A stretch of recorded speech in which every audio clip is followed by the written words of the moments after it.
स्वागत है आप सभी का मूर्ति नॉलेज में। और आज हम लोग लेकर आए हैं न्यू टॉपिक उदासीनता वक्र या फिर तटस्थ वक्र। तो आज हम लोग शुरू करने वाले हैं उदासीनता वक्र।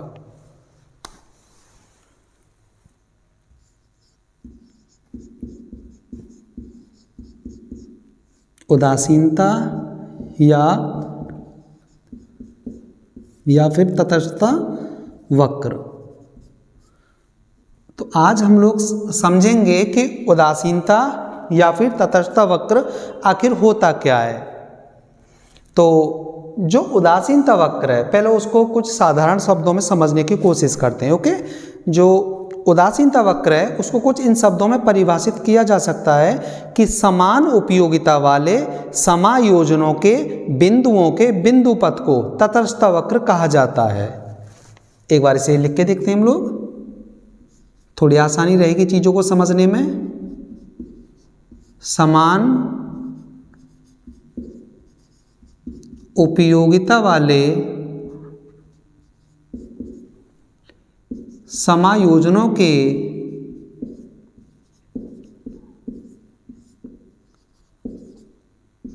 बिंदुओं के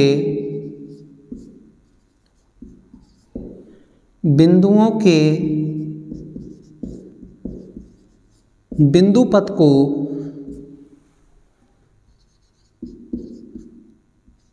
उदासीनता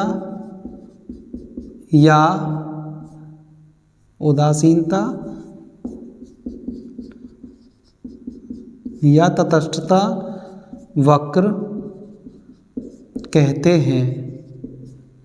ओके, फिर से एक बार देखें इसे। समान उपयोगिता वाले समायोजनों के बिंदुओं के बिंदु पथ को उदासीनता या तटस्थ वक्र कहते हैं। अर्थात जो उदासीनता वक्र है वह एक ऐसी रेखा है या एक ऐसा वक्र है जिस पर वस्तुओं के विभिन्न संयोग होते हैं और उपभोक्ता उन विभिन्न वस्तुओं के विभिन्न संयोगों में से चाहे किसी भी संयोग का चयन करे, उपयोगिता उपभोक्ता को समान मात्रा में ही प्राप्त होती है। यानी चाहे वो वस्तुओं के किसी भी संयोग का चुनाव करे उपभोक्ता, उपयोगिता उसे समान मात्रा में ही प्राप्त होती है। तो इसे एक सारणी और चित्र की सहायता से उदासीनता वक्र को समझते हैं हम लोग। तो पहले बनाते हैं सारणी। सारणी में पहले है वस्तु संयोग। दूसरा हो जाएगा यहाँ पर x वस्तु की मात्रा। यहाँ हो जाएगा y वस्तु की मात्रा।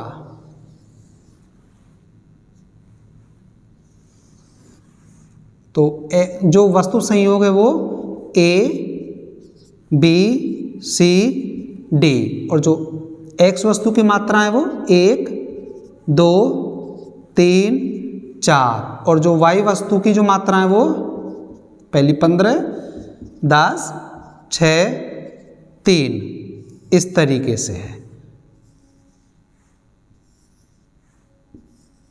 ये। तो इस सारणी के आधार पर हम एक डायग्राम तैयार करने की कोशिश करते हैं जिसकी सहायता से उदासीनता वक्र को समझा जा सकता है कि आखिर उदासीनता वक्र है क्या।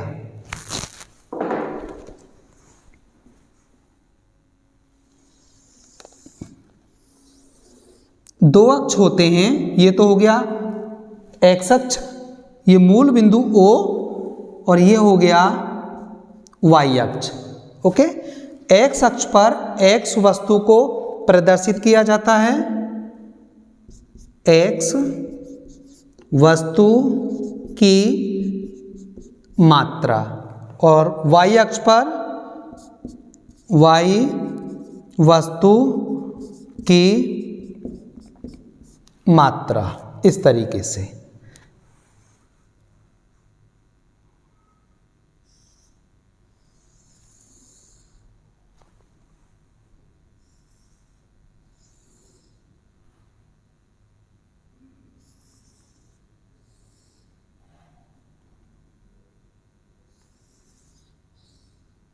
इस तरह से समझने की कोशिश करते हैं। तो जो y वस्तु है, पहले इसको ले लेते हैं। y वस्तु पर पहली जो इकाई कितनी है, 15, फिर 10, फिर 6, फिर 3, इस तरीके से। और इनको एक एक नाम दे देते हैं। ये होगी P, ये P1, P2 और ये P3।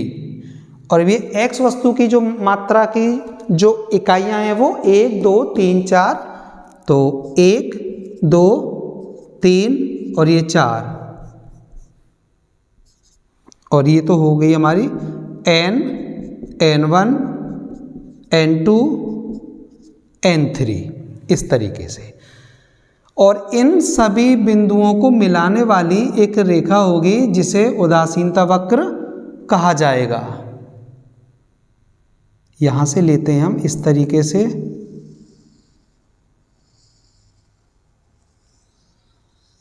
ये एक रेखा हुई, ये इसके बिंदु हैं और इन्हें बना देते हैं हम लोग संयोग। ये क्या हो जाएगा, ये पॉइंट्स हो जाएंगे वस्तु संयोग A, B, C और ये हो गए D, इस तरीके से। A वस्तु संयोग, B, C और ये D, ये हो गई IC यानी इनडिफरेंस कर्व, यानी उदासीनता वक्र, इस तरीके से। अब इसे समझते हैं कि आखिर उपभोक्ता को समान उपयोगिता आखिर किस तरीके से प्राप्त हो सकती है। अब इस सारणी के अकॉर्डिंग हमने एक डायग्राम तो बना लिया है। अब समझते हैं कि आखिर उदासीनता वक्र है क्या और उपभोक्ता को प्रत्येक संयोग पर किस तरीके से समान उपयोगिता प्राप्त हो सकती है। देखिए, यदि उपभोक्ता ए संयोग का चयन करता है, यानी वस्तुओं के ए संयोग को चुनता है या ए संयोग पर अपना संतुलन स्थापित करता है, तो इस बिंदु पर क्या होगा कि उपभोक्ता एक इकाई यानी n वस्तु की एक इकाई लेगा जो कि x है, यानी x वस्तु की एक इकाई लेगा n के रूप में, ये हो गया x वस्तु, और प्लस y वस्तु की जो लेगा वो 15 इकाई लेगा p के रूप में, 15 इकाई होंगी y की। तो यहां पर हम देख रहे हैं कि उपभोक्ता ने वस्तुओं के ए संयोग को चुना और ए संयोग पर उसने n वस्तु की एक इकाई का उपभोग किया, यानी x वस्तु की एक इकाई का उपभोग किया और y की 15 इकाइयों का उपभोग किया। ठीक है। अब उपभोक्ता वस्तुओं के दूसरे संयोग b की तरफ बढ़ता है और वो b संयोग का चुनाव करता है। तो इसकी तरफ जब बढ़ेगा तो यहाँ उसके चुनाव में थोड़ा सा परिवर्तन या उसके उपभोग में थोड़ा सा परिवर्तन देखने को मिलेगा। तो इस बिंदु पर क्या होगा, 2 इकाई लेगा वो अब x की इस तरीके से, प्लस y की अब लेगा 10 इकाई लेगा y की। तो यहाँ पर अब हमें क्या देखने को मिल रहा है कि जहाँ पर पहले y की 15 इकाइयाँ ले रहा था वस्तु के ए संयोग पर, अब वो यहाँ पर मात्र 10 इकाइयाँ ले रहा है y की b संयोग पर, और जहाँ x की a संयोग पर 1 इकाई थी वहाँ बढ़कर 2 इकाई हो गई है x की। तो इसका मतलब ये है कि जब उपभोक्ता x की यानी x वस्तु की इकाइयों का उपभोग जैसे जैसे बढ़ाता जाएगा, y वस्तुओं का उपभोग वह घटाता जाएगा, तभी उसे समान मात्रा में उपयोगिता प्राप्त हो सकती है। जैसे अब उपभोक्ता B संयोग की अपेक्षा C संयोग का चुनाव करता है, तो C संयोग पर क्या होगा कि उपभोक्ता अब 3 वस्तु की इकाई लेगा x की और प्लस 6 इकाई लेगा y की, y वस्तु की 6 इकाई लेगा। तो देख रहे हैं हम लोग जैसे जैसे उपभोक्ता x वस्तु के उपभोग की तरफ बढ़ता जा रहा है तो x की इकाइयां लगातार बढ़ती जा रही हैं और y की इकाइयां लगातार घटती जा रही हैं, लेकिन उपयोगिता उसे हर जगह समान मात्रा में ही मिल रही है, क्योंकि अगर वो x वस्तु की इकाइयों का उपभोग बढ़ा रहा है तो y वस्तु की इकाइयों का उपभोग वह घटा भी तो रहा है। तो संतुलन वहीं पर आ रहा है। अगर वह अब सी बिंदु की अपेक्षा अब डी संयोग को चुनता है तो यहाँ पर क्या होता है कि 4 इकाई तो लेगा वह x की n3 के रूप में, 4 इकाई x की प्लस 3 इकाई लेगा अब y वस्तु की p3 के रूप में, इस तरीके से। तो यहाँ पर अब देखने को मिल रहा है कि अब यहाँ पर x की अधिक इकाइयों का उपभोग कर रहा है और y की कम इकाइयों का उपभोग कर रहा है। तो उपभोक्ता, फिर से एक बार देख लेंगे हम इससे, कि यदि उपभोक्ता को y की अधिक इकाइयों का उपभोग करना है, जैसे ये यहाँ पर वो 15 इकाई ले रहा y की, तो उसे x की मात्रा उसे निश्चित रूप से उसे घटानी पड़ेंगी, यानी 1 इकाई ले रहा है यहाँ पर x की मात्रा। और यदि x वस्तु की मात्रा उसे बढ़ानी है तो y वस्तु की मात्रा को उसे घटाना पड़ेगा। जैसे यहाँ थी x की 1, यहाँ आ गई x की 2 इकाई, तो अब उसे y की मात्राओं का जो चुनाव है, जो उपभोग है, वो अब उसे घटाना पड़ेगा। जैसे कि यहाँ थी 15, यहाँ होगी 10, और यहाँ पर x की थी 2, तो x की इकाई आ गई 3, और यहाँ पर y की थी 10, यहाँ पर y की इकाई आ गई 6, और यहाँ पर x की थी 3, यहाँ पर x वस्तु का उपभोग होने लगा 4 इकाइयों का, और यहाँ 6 इकाइयों का उपभोग कर रहा था y की, और यहाँ y की अब मात्र 3 इकाइयों का उपभोग करने लगा है।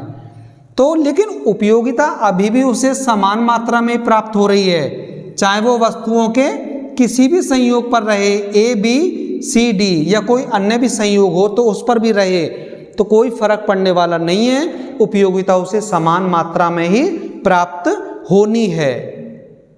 अब इसे एक साधारण एग्जाम्पल से और समझते हैं हम लोग। मान लीजिए एक व्यक्ति है और वो 4 रोटी खाता है, यहाँ से समझेंगे इसे। एक व्यक्ति 4 रोटी खाता है और